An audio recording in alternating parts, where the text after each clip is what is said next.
Whipping it up in the kitchen, ooh. Whipping it up in the kitchen, ooh. Whipping it up in the kitchen. Chop sweet, chop sweet, chop sweet. Whipping it up in the kitchen, yeah. Whipping it up in the kitchen, yeah.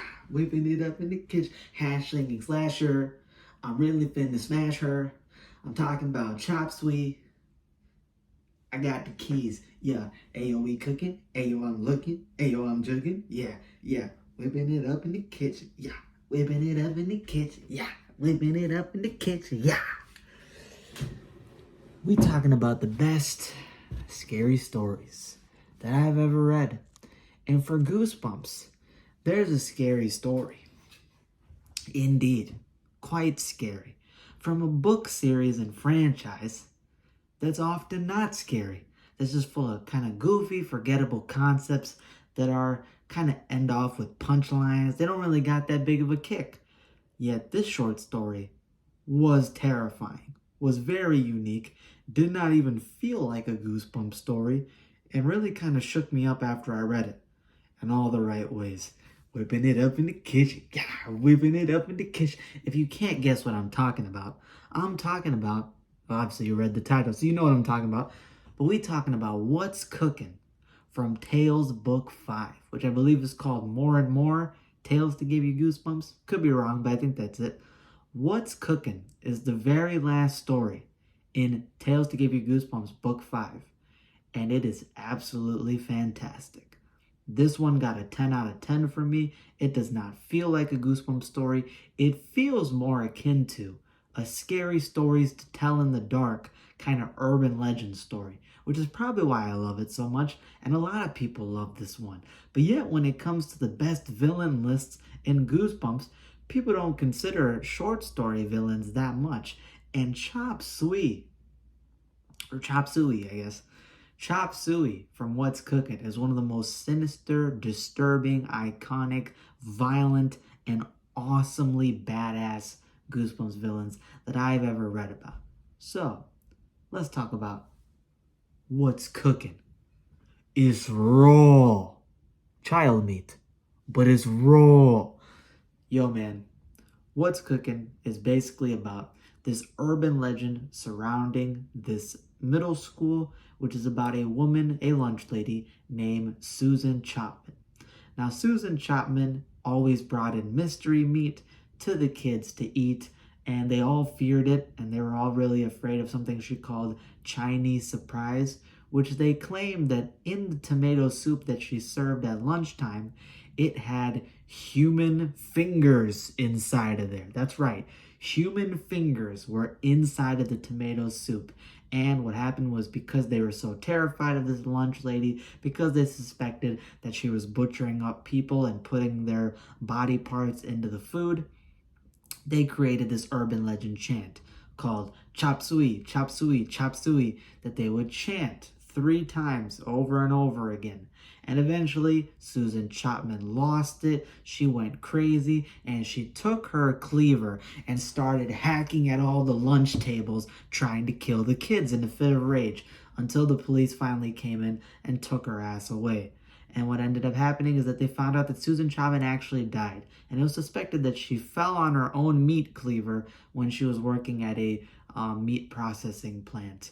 And what ended up happening after that? Well, the urban legend goes that students started seeing these mysterious things around the middle school, which happened to involve, let's say, hacked up rats ending up in the refrigerator. You had cleaver marks against the lockers, and you had a school bus that magically vanished.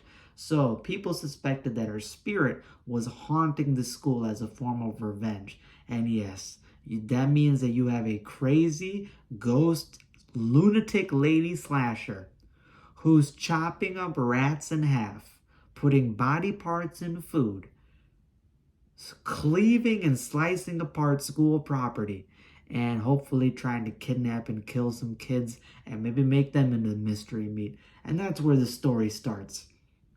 And I believe then you follow two kids named Robert and Diana who are going to summer school because they've been flunking some classes. Obviously, Robert tells Diana about this urban legend. She sort of chalks it up as this kind of goofy story. Yeah, it's creepy, yeah, it's scary, but there's no way it's actually real. And as they go to summer school, back to the school, they start seeing some mysterious paranormal things. They end up in the lunchroom where apparently she went crazy and this whole urban legend started, and all the faucets in the back kitchen just randomly turn on and start exploding out water. They get terrified when they bring in the janitor or some type of custodian. He tells them that, hey, we were just playing with the water, up in the building, so nothing to worry about. They're still a little bit shook up.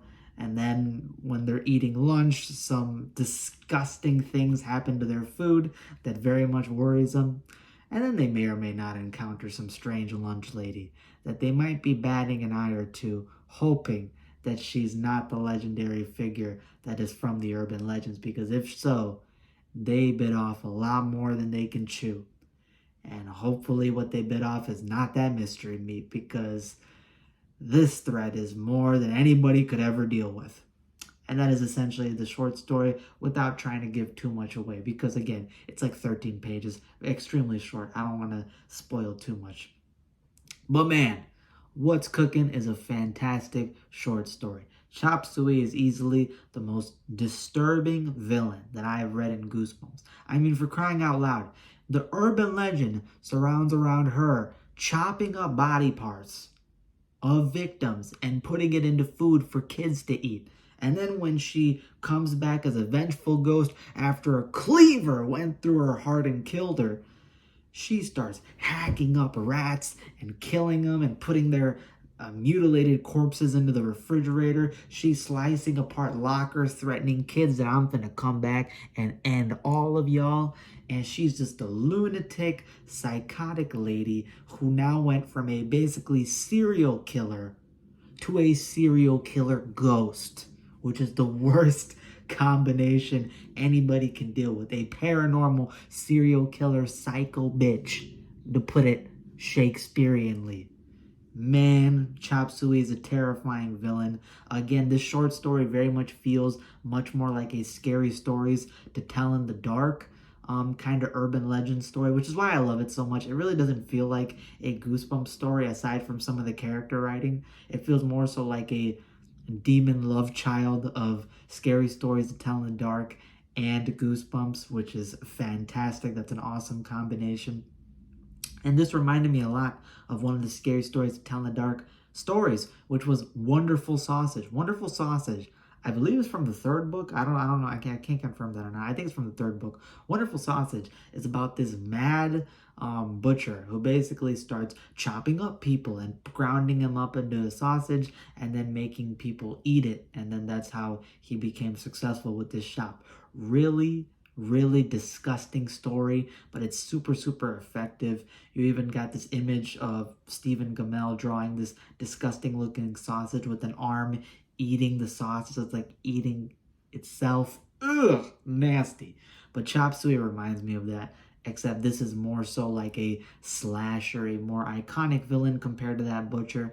And again, you have that paranormal aspect. You have some terrifying scenes of ghost activity in combination with knowing that this lunatic lady is out here to kill some children, turn them into mystery meat, and honestly, she's one of the most threatening and scary villains I've probably read in Goosebumps. So this story 100% deserves a 10 out of 10, and the climax is quite intense, quite over the top, but over the top in a good kind of intense way.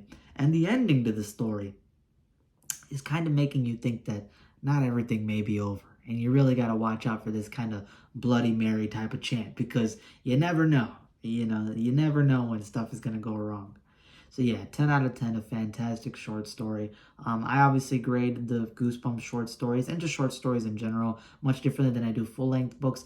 I wish this was a full-length book. I know some of my other peers, like Completionists and other guys, wanted that as well. Again, this is a fantastic short story. I wish it would have been a full book. Chop Suey would have been probably one of the best Goosebumps villains ever if it was made into a full novel, because everybody would have read it, everybody would have loved it, and I know I would have been one of those people. So please go pick up Tales Book 5 just to read what's cooking. There's another short story in this collection that's also going to end up on this compilation of the best of, because it's also one that I love. But What's Cooking, definitely the best short story out of this collection. And I would say top 3 best short stories so far that I've read in Tales to Give You Goosebumps. So yeah, fantastic job, Stine or Ghostwriter, whoever made this.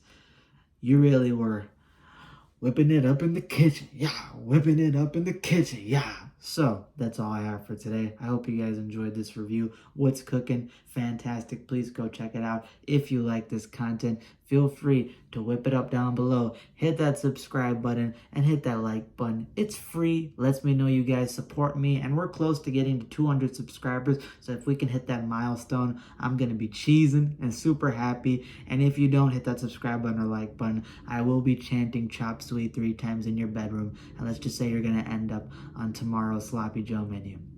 Yeah.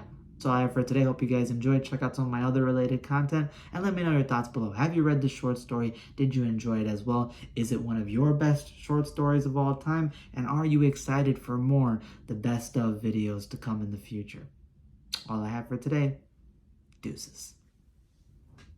I didn't ask where the lamb sauce is, by the way, which was very tempting for me to do.